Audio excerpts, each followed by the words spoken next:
সুদূর মধ্যপ্রদেশের ভোপাল থেকে আমার কাছে এরকম ধরনের একটা ফটো প্রিন্টের বাবার জন্মদিনের জন্য কেকের অর্ডার এসেছিল। কেকটা সম্পূর্ণ এগলেস আর ফ্লেভার ছিল পাইনাপেল।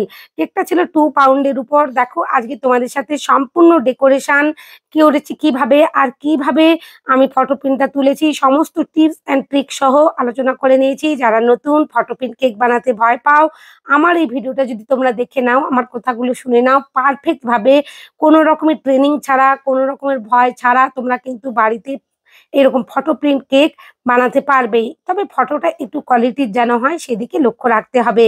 দেখো ৩টে লেয়ার আমি ভাগ করে নিচ্ছি। যে ম্যাডাম আমাকে এই কেকটার অর্ডার করেছিলেন উনি মধ্যপ্রদেশের ভোপালে থাকেন। ম্যাডাম ওনার বাবা মায়ের জন্মদিন এবং অ্যানিভার্সারি বছরে ৩ টাইম আমার কাছে এই ধরনের কেকের অর্ডার করেন। প্রত্যেকবারই এগলেস পাইনাপেল 2 পাউন্ডের কেক নিয়ে থাকেন। আর তার সাথে এই দুবার দেখলাম উনি পাপ প্যাটিস নিয়েছেন আর চকলেটটা আমি ভালোবেসে দিয়েছিলাম। তোমরাও কিন্তু এই টেকনিক গুলো কিছু কিছু লাগিও। আমার শেয়ার করার একটাই কারণ চকলেট দেওয়ার। কাস্টমারকে তোমার নিজের কাছে ধরে রাখার বা কাস্টমারের সাথে সুসম্পর্ক গড়বার জন্য কিছু কিছু স্যাক্রিফাইস করতেই হয়। তো চকলেট যেহেতু আমি বানাচ্ছি, বিজনেসটাও করছি, একটা দুটো বার চকলেট, ডিজাইনার চকলেট যদি দিয়েই থাকি কোনো অসুবিধে হবে না। কাস্টমার তোমার প্রতি আরো খুশি হবে। দেখো কথা বলতে বলতে এখানে সুগার সিরাপ দিয়ে আমি সোপ করে নিচ্ছি। ভালো করে কিন্তু সোপ করতে হবে, কারণ এটা এগলেস কেক, ড্রাই হয়ে যাওয়ার সম্ভাবনা থাকবে। ফ্রিজে রাখার পর বিশেষ করে যে কেকের সাইডগুলো ফেটে যাওয়ার সম্ভাবনা থাকে। পরের দিন তোমাদের অনেকেরই এই প্রবলেমটা হয়, আমারও সাথে অনেক সময় হয়ে থাকে যখন এই সুগার সিরাপ দিয়ে সোপ করতে কম হয়, সোপ করাটা কম হয়ে যায়। কিন্তু আবার এমন বেশি সোপ করে দিও না যাতে কাটারিং এর সময় প্যাচপ্যাচে ভাব এসে যায়। দেখেই তোমাকে সোপটা করতে হবে সুগার সিরাপ দিয়ে। এরপর দেখো আমি দ্বিতীয় স্পঞ্জটাও একটু বেশি করে ক্রিম দিয়ে দিয়েছি, কারণ মিডলের অংশে একটু ফাঁক ছিল। এগলেস কেকগুলোতে এভাবে একটু ফাঁক মতন থাকে, সেগুলোকে পূরণ করবার জন্য ক্রিম দিয়েই কিন্তু আমাদেরকে ম্যানেজ করতে হয়। এরপর দেখো আবার দ্বিতীয় লেয়ারেও আমি পাইনাপেল ক্রাশ দিয়ে দিয়েছি। এই পাইনাপেল ক্রাশটার মধ্যে খুব সুন্দর পাইনাপেলের দানা দানা ভাব আছে, খুব সুন্দর খেতে হয়। যেগুলো ছোট যে ডিবাগুলো পাইনাপেল ক্রাশের মালাসের, সেগুলোর মধ্যে দেখেছি ছোট ছোট ক্রাঞ্চ থাকে, কিন্তু বড় পাইনাপেল বা ম্যাঙ্গো ক্রাশের মধ্যে কিন্তু এরকম ধরনের কোনো ব্যাপার থাকে না। আমি নিজে ইউজ করে দেখেছি। দেখো তৃতীয় স্পঞ্জটা বসিয়ে দিয়ে সুগার সিরাপ দিয়ে সোপ করে নিয়ে আমি ক্রাম কোটিং করে নিচ্ছি। ক্রাম কোটিংটা ভালো করে করে কিন্তু আমি ফ্রিজের মধ্যে ৩০ মিনিট রেখেই দেবো। অবশ্যই কিন্তু ৩০ মিনিট রাখবে। হাতে যদি সময় কম থাকে অন্তত ২০ মিনিট রাখবে। আমি প্রত্যেকটা ভিডিও বলে থাকি। দেখো বোর্ডটা আমি ক্লিন করে নিয়ে ফ্রিজের মধ্যে রেখে দিয়েছিলাম ৩০ মিনিটের জন্য। এরপর দেখো আমি অল্প অল্প করে ক্রিম দিয়ে খুব সুন্দর করে ফিনিশিং করে নিচ্ছি। খুবই অল্প পরিমাণ ক্রিমে আর খুব কম সময়ে কিন্তু পারফেক্ট ভাবে একটা ফিনিশিং এসে যাবে।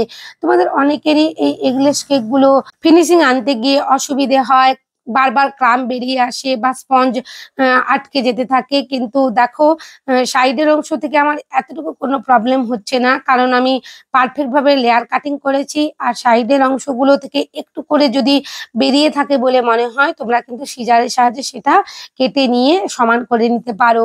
এরপর দেখো উপরের অংশে আমি ক্রিম দিয়ে দিয়েছি আর প্যালেট নাইফ দিয়ে জিগজ্যাগ মতন করে করে চারিদিকে কিন্তু ক্রিমটা সমানভাবে স্প্রেড করে নিয়েছি।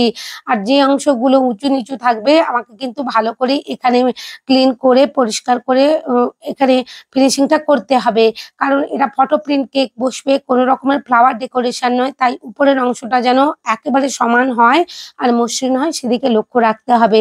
এরপর দেখো আমি একটু ইয়েলো কালার আর উপরের অংশে একটু ব্লু কালার দিয়ে ডেকোরেশন করেছিলাম। অল্প একটু ২ থেকে ৩ টেবিল স্পুন ক্রিমের সাথে আমি ৩ থেকে ৪ ড্রপ ইয়েলো জেল কালার মিশিয়ে নিয়েছিলাম। আর একইভাবে ব্লু কালার রেডি করেছিলাম। প্যালেট নাইফের সাহায্যে একটু করে কালার মেশানো ক্রিম নিয়ে দেখো ডট ডট করে লাগিয়ে নিচ্ছি। আর প্যালেট নাইফটা অবশ্যই কিন্তু ক্লিন করে করে আমি এখানে কাজগুলো করছি। বারবার কিন্তু কিচেন রুমালে ক্লিন করে নিয়েই কাজগুলো করতে হবে। কখনোই কিন্তু একই প্যালেট নাইফ দিয়ে কাজ করলে একটা কালারের সঙ্গে আরেকটা কালার মিশে যাবে। দেখো খুব ভালো করে আমি এখানে কালারগুলো দিয়ে প্যালেট নাইফ দিয়ে আস্তে আস্তে কাজটা করে নিয়েছি।